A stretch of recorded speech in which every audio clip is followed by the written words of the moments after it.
ଯେତେ ବି ଆସନ୍ତୁ କିନ୍ତୁ ସାଧାରଣ ଲୋକଙ୍କ ପାଇଁ କୌଣସି ଅସୁବିଧା ହେବା ଉଚିତ ନୁହେଁ।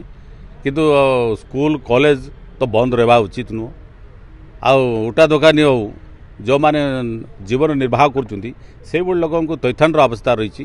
ତେଣୁ ବି ଆସିବା ନାଁରେ ସେମାନଙ୍କୁ ଉଚ୍ଛେଦ କରିବାଟା, ସେମାନଙ୍କୁ ତାଙ୍କର ପେଟ ପାଟଣ କଥାକୁ ବନ୍ଦ କରିବା ଏଇଟା ଠିକ୍ ନାହିଁ। କାହିଁ ଓଡ଼ିଶାରେ ଭାରତର ପ୍ରଧାନମନ୍ତ୍ରୀ ଆସୁଛନ୍ତି, ଓଡ଼ିଶାର ବିକାଶ କରିବା ପାଇଁ ଆସୁଛନ୍ତି, ଡିଜି କନଫରେନ୍ସରେ ଆସୁଛନ୍ତି। ଭାରତର ସବୁ ପ୍ରଦେଶର ଡିଜି କନଫରେନ୍ସ କରୁଛନ୍ତି।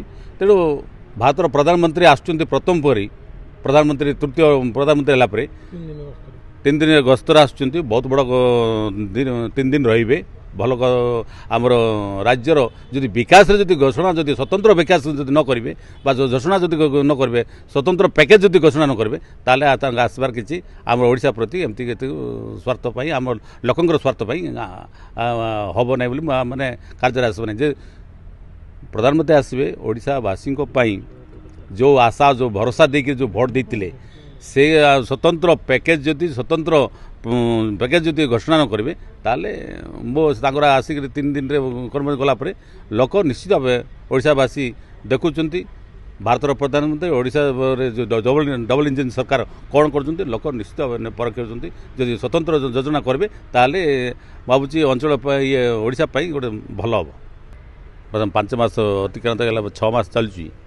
କେନ୍ଦ୍ର ଆଉ ରାଜ୍ୟ ସରକାର ଆପଣ ଜାଣୁଛନ୍ତି, ଆଜି ରାଜ୍ୟ ସରକାରରେ ବର୍ତ୍ତମାନ 5 ମାସ ପୂର୍ତ୍ତି ହେଲେ ମଧ୍ୟ ଅଞ୍ଚଳର ବିକାଶ ମଧ୍ୟ ତାଙ୍କର କାର୍ଯ୍ୟକାରୀ କେମିତି ହେଉଛି ଆପଣମାନେ ସବୁ ଜାଣିପାରୁଥିବେ। ବର୍ତ୍ତମାନ ଆଜି କନ୍ଧମାଳରେ ଅନାହାର ମୃତ୍ୟୁ ହେଲା। ମହାନଦୀ କଥା କୁହନ୍ତୁ, ପଲାଭରମ କଥା କୁହନ୍ତୁ, କି ଆପଣ କୋଟିଆ କଥା କୁହନ୍ତୁ, କେନ୍ଦ୍ର ସରକାର ଆଉ ରାଜ୍ୟ ସରକାର ଗୁରୁତ୍ୱ ବିଚାର କରୁନାହାନ୍ତି। ଆଉ ଡବଲ ଇଞ୍ଜିନ୍ର ସରକାର ଆସିଛି।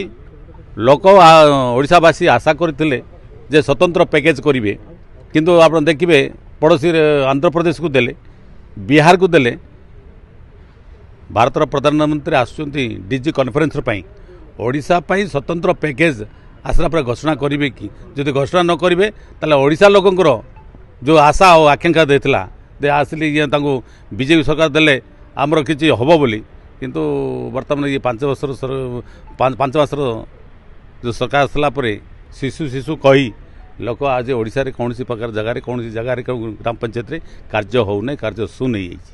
ତେଣୁ ଭାରତର ପ୍ରଧାନମନ୍ତ୍ରୀ ଆସିଲା ପରେ ଗୋଟେ ସ୍ୱତନ୍ତ୍ର ପ୍ୟାକେଜ ଯଦି ଡିଜି କନଫରେନ୍ସ ଆସୁଛନ୍ତି, ସ୍ୱତନ୍ତ୍ର ଯଦି ପ୍ୟାକେଜ କରିବେ ତାହେଲେ ଭଲ ହୁଅନ୍ତା। ଯେହେତୁ ସେ କୌଣସି ଯୋଜନା ନେଇ ଆସୁନାହାନ୍ତି, ତେଣୁ କଂଗ୍ରେସ ଓଡ଼ିଶା ସ୍ୱାର୍ଥ ପାଇଁ ଲୋକଙ୍କ ପାଇଁ କାର୍ଯ୍ୟ କରିବ। ଆଉ ଭାରତର ପ୍ରଧାନମନ୍ତ୍ରୀ ଡିଜି କନଫରେନ୍ସରେ ନ ଆସିବେ, ଲୋକଙ୍କ ପାଇଁ ଯଦି ବିକାଶର କାର୍ଯ୍ୟ ପାଇଁ ଆସିବେ ନାହିଁ, ତାହେଲେ ବିରୋଧ କରାଯିବ ନିଶ୍ଚିତ ଭାବେ। ଠିକ୍ କଥା। ଆମର ଛାତ୍ର କଂଗ୍ରେସ ନେଇଛନ୍ତି, ଭଲ ପଦକ୍ଷେପ ନେଇଛନ୍ତି ନିଶ୍ଚୟ। ଆପଣ ଜାଣିଛନ୍ତି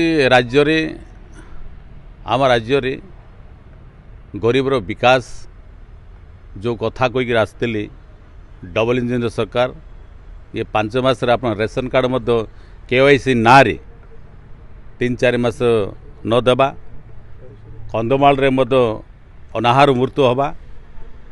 ଏ ସରକାର ଆସିଲା ପରେ ଆମେ ଜାଣିଛନ୍ତି ପଲାଭରମ କଥା ବହୁତ ବଡ଼ କଥା କହୁଥିଲେ ଯେ ପଲାଭରମ ଆମ ସରକାର ଆସିଲେ ସମାଧାନ ହେବ, କିନ୍ତୁ ଆଜି ପଲାଭରମ ମଧ୍ୟ ସେ ଅଞ୍ଚଳ ମଧ୍ୟ ଉଚ୍ଚତା ବଢ଼େଇଲେ।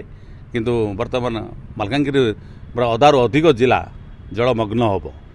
ମହାନଦୀ କଥା କୁହନ୍ତୁ, ମହାନଦୀରେ ଆପଣ ବର୍ତ୍ତମାନ ଶୁଖିଲାଣି। ସେଇଠି କେମିତି ଜଳସ୍ତର ହେବ, ଆମର ଚାଷୀମାନେ କେମିତି ଉପକାର ହେବେ, ତାକୁ ମଧ୍ୟ ବର୍ତ୍ତମାନ ସେ ଅଞ୍ଚଳ ଯେଉଁ ଆମର ଅଛି ତାକୁ କେମିତି ସୁରକ୍ଷା ଦେବା ପାଇଁ। ଆଉ ଆପଣ ଦେଖିବେ କୋଟିଆ କଥା, ମୁଁ ସେ ଅଞ୍ଚଳରୁ ଆସୁଛି ବିଧାୟକ ଭାବରେ। କୋଟିଆକୁ ଓଡ଼ିଶାର ଅବିଚ୍ଛେଦ୍ୟ ଅଙ୍ଗ, ତାକୁ ବର୍ତ୍ତମାନ ଆନ୍ଧ୍ର ଲୋପ ଦୃଷ୍ଟି ହେଲାଣି, ସବୁବେଳେ ଅନୁପ୍ରବେଶ ହେଉଛି। ରାଜ୍ୟ ସରକାର କୌଣସି କର୍ଣ୍ଣପାତ କରୁନାହାନ୍ତି। ଆମେ ଏଇ ସବୁ ଉଦ୍ଦେଶ୍ୟ ନେଇକି ବିଧାନସଭାରେ ଆମେ ବର୍ତ୍ତମାନ ଲୋକଙ୍କର କଥା କହିବା ପାଇଁ ବିଧାନସଭାରେ ଆସିଛୁ। ସରକାର ଲୋକଙ୍କ କାର୍ଯ୍ୟ କରିବା ପାଇଁ ପଛେଇ ଯାଇଛନ୍ତି।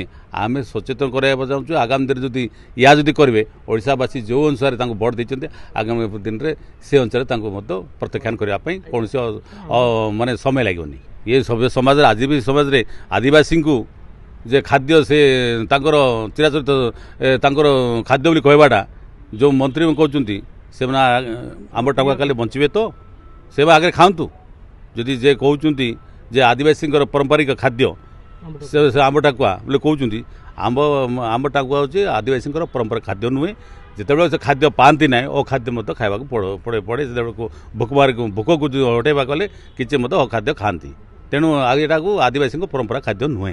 देश विदेश कोण अनुकोण टेक्निक खबर देखंतु आम सह यूट्यूब फेसबुक और इंस्टाग्राम रे आमको देखंतु लाइक शेयर और सब्सक्राइब करने को आद्यम भूलंतुनी।